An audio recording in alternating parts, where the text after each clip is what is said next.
As a narcissist, this question makes me laugh. But, perhaps my perspective will help you to better understand how we succeed, often at your expense.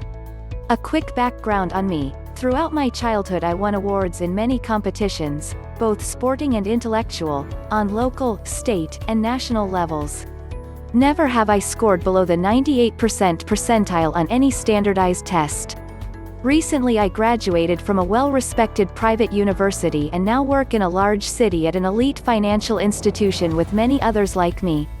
So far during my 23 years, I would say my narcissism has served me well. I'll use bullet points from the DSM-5 criteria for narcissistic personality disorder to show you how a narcissist thinks, and how I have succeeded by using these traits. Although many people believe these traits to be problematic, I embrace them as a blueprint for success. Without further ado. 1. Exaggerating achievements and talents. Exaggerating has helped me incredible amounts over my lifetime. During job interviews, networking meetings, or dinner parties it is incredibly easy for me to elaborate in detail upon my successes without coming off as precocious. It entirely escapes me as to why, but many people often find my descriptions endearing and want to help me even further. People have always been easy for me to read. The other half of the time they nod in astonishment at my accomplishments, and end up stroking my ego anyway. We narcissists thrive on that. Subtle bragging equals selling yourself equals success. 2. Expecting to be recognized as superior even without achievements that warrant it. So, you know in the movies when the most important guy walks into the room and everyone shuts the fuck up? That important guy is me. Although it may be my third week on the job, I believe that you better respect me and bow to my whim. The most perplexing part for you will be that I don't find this to be one bit unreasonable. Historically, because I have acted this way, everyone around me eventually believes that, in fact, I am more important. Because the group slowly evolves to believe my actions, I become the leader of the group. Voila, as your question states, you have given me the power to rule you because I believed that I was already there. 3. Being preoccupied with fantasies about success, power, brilliance, beauty, or the perfect mate.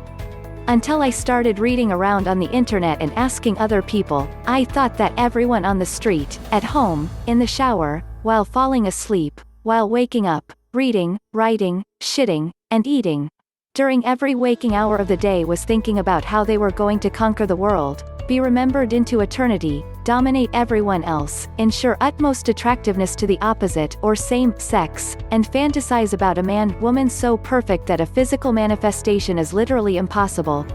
Now I understand that this is not how most of society operates. But, to be honest with you, this is a double-edged sword. Because I have such high expectations of myself, the things I am able to achieve are limitless. However, these thoughts are literally all-consuming. While you might be sitting with friends enjoying a nice meal, I will appear to sit and laugh with you, but often the conversation bores me. My mind will be contemplating how each person sitting at the table can serve me in the long run. At times, in more intimate social situations, this has proven debilitating as I appear to be antisocial and people don't like me. It is important to note that so far in my life the benefits have outweighed the costs. 4. Behaving in an arrogant or haughty manner. Throughout the entirety of college I was arrogant, oftentimes exacerbated by the fact that I was drunk. The fact that I had more interesting experiences, more intelligence or class than the next person was fair game to throw around in conversation to see how people responded.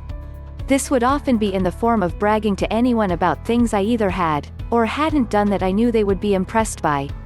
At any opportunity I saw fit, I swung my intelligence around like a spoiled brat with his trust fund. It is extremely fun to devastate people's confidence sometimes. Many times this really damaged my reputation, but fortunately most of the time my charm was always enough to correct the situation later. 5. Believing that you are superior and can only be understood by or associate with equally special people. Religion is pointless to me, but this passage from Proverbs chapter 13 verse 30 has dictated my nearly every action since the day I read it. He that walketh with wise men shall be wise. Insert any adjective in the place of wise, and the idea remains the same. Because I know that my future holds success unimaginable to the vast majority of the population, I only surround myself with people who are like me.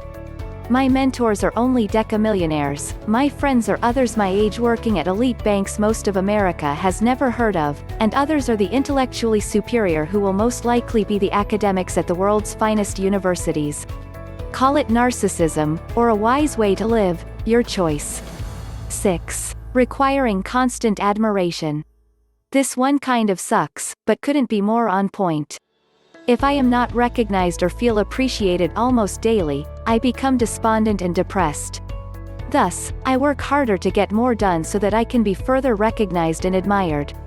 For the narcissist, this often is a tortuous cycle that leads to incredible success, but many times extreme unhappiness along the way when our egos aren't caressed adequately.